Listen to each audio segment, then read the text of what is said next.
Slenderman had humble origins as two photoshopped images created by Victor Surge on the Something Awful thread entitled Create Paranormal Images, along with a handful of details about a fire and child abduction. One of the photographs is labeled with this quote from the unknown photographer: "We didn't want to go. We didn't want to kill them. But its persistent silence and outstretched arms horrified and comforted us at the same time." It's followed up with this, one of two recovered photos from the Sterling City Library blaze, notable for being taken the day which 14 children vanished, and for what is referred to as the Slender Man. Deformity cited as filmed effects by officials. Fire at library occurred 1 week later. Actual photograph confiscated as evidence. Now, the simplicity and brevity of these details accompanying the photos is all we need to get a strange feeling. But as I've said before, context is a bitch. This one post on the internet took the world of creepypasta by storm and ushered in a new era of new creepypasta utilizing video in video games. No longer was creepypasta primarily a text-based art movement. Not long after this post, Troy Wagner and his friends began work on the YouTube project Marble Hornets, spurred on by the original images of Slenderman. The first images were talked about endlessly on the thread. It was lightning in a bottle, and lightning struck the same place twice, as so it was with Marble Hornets. The first video does much of the setting up for what would become a 4-year project, spanning 2 YouTube channels and garnering millions of views. The story is about Jay, a former film student, looking through videotapes of an abandoned school project that his friend and former fellow film student Alex started. While doing so and posting these video clips online, Jay and the audience discovered a strange creature, the Slender Man. Then a tale of mystery, betrayal, lying, reality bending, and pseudo-occultism break out over multiple points in a timeline that unfold in old cassette tapes and recently recorded footage. The self-publishing nature of YouTube added validity to the found footage subgenre of horror that Marble Hornets breathed new life into. It's a very unassuming YouTube channel, and while strange, the Slender Man didn't do a whole lot at first, but seeing how he affected the lives of those around him, inducing violent paranoia, viewers became intrigued and felt, as a community, that they had sway over the plot. This was far from the truth, however. Marble Hornets turned out to be a static project inspired by Slenderman, but it was a slight departure. The themes of abduction remained. However, it was adults being drawn in, not children, and the arson was still present in the story, but the focus was on the relationship that Alex had with his friends and actors. In fact, the Slender Man isn't referred to as the Slender Man in Marble Hornets. He's the operator, but what Marble Hornets put forward became the running canon for the Slender Man mythos for a time. And again, it was only a slight departure from Victor Surge's original idea. Still, Slenderman content was produced en masse, projects that catered to the fans of Marble Hornets who were disappointed that they weren't actually part of the story. Everyman Hybrids it's really unclear, a project that used the Slender Man as its focus, but incorporated alternate reality game elements, making viewers part of the story unfolding. The Everyman Hybrid creators guided the experience, but anyone could be a part of the story. It was becoming clear early in the story of Everyman Hybrids that Slenderman was becoming an open-source Lovecraftian horror character. Just as Lovecraft encouraged people to expand the universe he created with unspeakable horrors and Cthulhu, people felt inspired to build on the Slenderman mythos. This meant that the Slender Man was being featured in horror blogs and vlogs that didn't understand the nature of the character.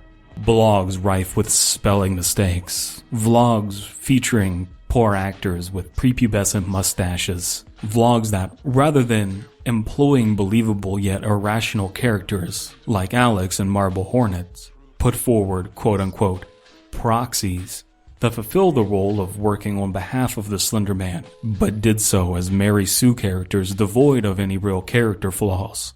This even happened with Everyman Hybrids, a series I thought had potential at first.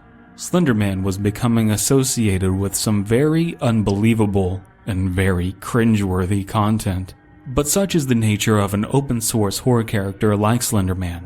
Anyone can make content with this guy, and so everyone does. Slenderman is mimetic, a character that is easily spread, and if it's a mimetic character on the internet, it's unsurprising if jokes circle around it. The version of Slenderman from Marble Hornets became associated with the song "Gimme $20" by Ron Browns, famous for being a hack rapper and music producer. The joke is that the reason Slenderman stalks people around is to acquire $20. Honestly, to this day, the joke is funny to me. But when the joke was new, Marble Hornets and Slenderman fans largely hated the joke. I didn't get it at first, but I came to understand that it was because it trivialized a character they wanted to be scary. People would comment on $20 Slenderman videos that it made it easier to watch without becoming scared.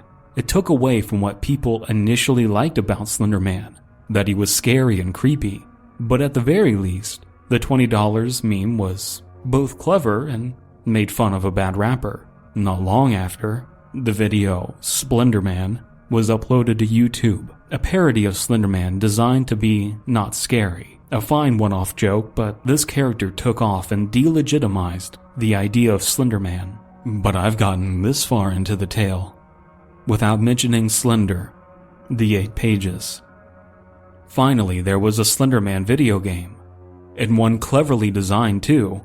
The mechanics of the game were about avoiding Slenderman while collecting pages and information about him and what he does. It plays off the same basic fear that the original images in Marble Hornets do. But there's a major problem. The low fidelity of the video camera works for Marble Hornets and even its countless copycats, but as a game, the poorly modeled Slenderman is an unintentionally comical sight to behold. Yet even this watered-down version of Slenderman was too scary for some, so much so that prominent video game YouTuber ProJared's most popular video is on making Slenderman not scary. It defeats its own purpose.